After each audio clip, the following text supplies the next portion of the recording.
good morning or good evening. I hope you are all always well. I'm Lulu. These are my daily stories. I hope you share the happiness with every adventure I have with my friend Marshmallow. Here we go. It had rained all morning. Not the fun, splashy kind of rain, but the long, drippy, gray sort that makes windows foggy and socks soggy. Lulu sat at the front window, nose pressed against the glass.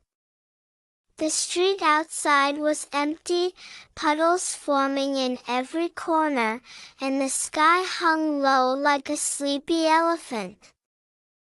I had so many plans, she sighed. A scooter race, butterfly tag, leaf collecting, cloud shape watching, all ruined by boring, wet rain. Marshmallow lay curled beside her, his white fur puffed up from the static in the air. He was grooming one paw slowly, as if rain was no concern of his. Still, he gave a soft marrow of sympathy. But we can't just sit here like cold spaghetti noodles, Lulu declared. She sat up with sudden determination. We need adventure. We need sparkle. We need a parade. Marshmallow blinked. Yes. A rainy day parade. And you, she said, pointing dramatically at Marshmallow, shall be the Grand Marshal. Lulu sprang into action. She pulled a sparkly tutu out of her dress-up box and slid it over Marshmallow, who looked thoroughly unimpressed. Then she found her rainbow umbrella and taped paper streamers to the edges so they fluttered like ribbons. She fashioned a crown out of golden foil and placed it on her own head. A cape made from a bath towel flowed behind her as she marched into the hallway. Ladies and gentlecats, she announced in a booming voice, the rainy day parade is about to begin. She marched around the living room, lifting her knees high and humming a tune that sounded suspiciously like the national anthem of Marshmallowia Kingdom, Lulu invented where cats ruled with kindness and nap time was law. Marshmallow followed, reluctantly at first, until he spotted the trail of treats Lulu scattered like confetti along the route.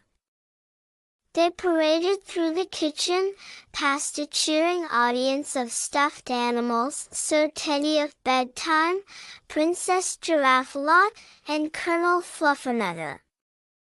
Lulu made a point to wave dramatically at each one. Then, with umbrella held high and Marshmallow close behind, Lulu burst through the back door straight into the drizzle. The backyard was a wonderland of puddles. Rain tapped gently on the umbrella like polite applause. Lulu twirled.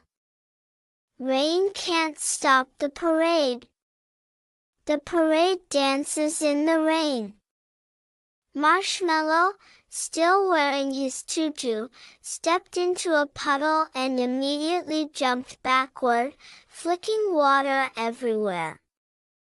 He gave her a wide-eyed glare.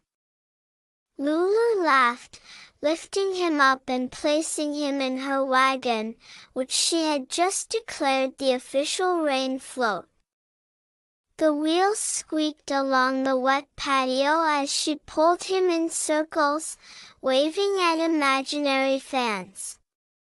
A frog croaked in support from the garden.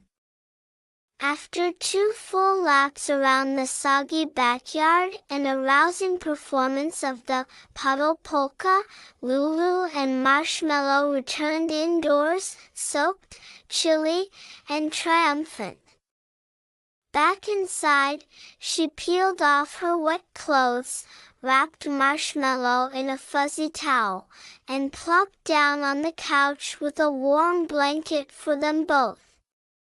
They sipped hot cocoa well, Lulu did. Marshmallow had a small dish of warm milk and watched the rain as it continued its soft drumming on the roof. "You were a brave Grand Marshal," she whispered. Marshmallow nestled closer, tired from his royal duties. And just as the last drop of cocoa slipped down her throat, Lulu yawned. "Next time it rains, we'll do a concert," she mumbled. "Or a rainy day circus. Or a royal tea party with rain cookies." But Marshmallow was already asleep, dreaming perhaps of frogs in tuxedos and confetti made of tuna flakes.